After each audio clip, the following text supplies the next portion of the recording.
తమ 5వ తరం రెండో స్టెల్త్ ఫైటర్ జెట్ను చైనా ఆవిష్కరించింది.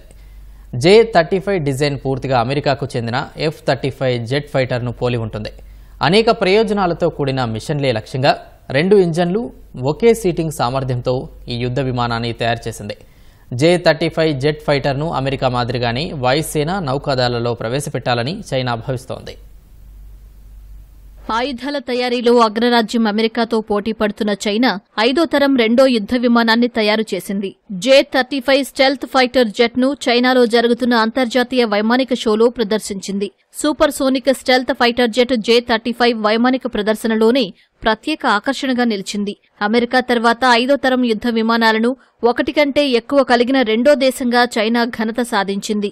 బహుళ ప్రయోజనాలతో కూడిన మిషన్లే లక్ష్యంగా 2 ఇంజన్లు ఒకే సీటింగ్ సామర్థ్యంతో షెన్యాంగ్ J-35 స్టెల్త్ ఫైటర్ జెట్ను డ్రాగన్ అభివృద్ధి చేసింది. J-20 తర్వాత చైనా తయారు చేసిన 5వ తరం రెండో స్టెల్త్ ఫైటర్ జెట్ J-35. ఈ యుద్ధ విమానం డిజైన్ అమెరికాకు చెందిన లాక్హీడ్ మార్టిన్ F-35ని పోలి ఉంటుంది. అయితే రెండింటికి ఒకటే తేడా. అమెరికాకు చెందిన F-35 fighter jet single engine కలిగి ఉండగా J-35కి 2 ఇంజన్లు ఉన్నాయి. అనేక యుద్ధ విమానాల డిజైన్లను కాపీ కొట్టడంలో చైనా పేరు పొందింది.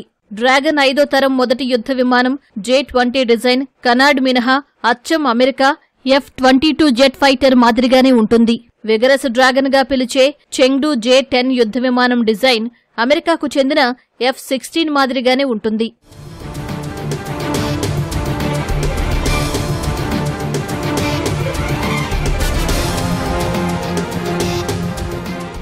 చైనా తయారీ 5వ తరం రెండో స్టెల్త్ ఫైటర్ జెట్ J-35 తమ దేశ సమగ్ర పోరాట సామర్థ్యాలను పెంచుతుందని చైనా కమ్యూనిస్టు పార్టీ అధికార పత్రిక గ్లోబల్ టైమ్స్ పేర్కొంది.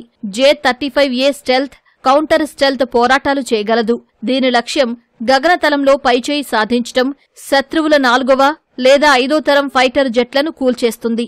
ఫైటర్లు, బాంబర్లు, క్రూయిజ్ క్షిపణులతో సహా శత్రువుల వైమానిక లక్ష్యాలను అడ్డుకునే సామర్థ్యం J-35 ఫైటర్ జెట్ కలిగి ఉందని గ్లోబల్ టైమ్స్ తెలిపింది. అమెరికా మాదిరిగా డ్రాగన్ కూడా J-35 యుద్ధ విమానాలను వాయుసేనతో పాటు నౌకాదళంలో ప్రవేశపెట్టాలని భావిస్తోంది.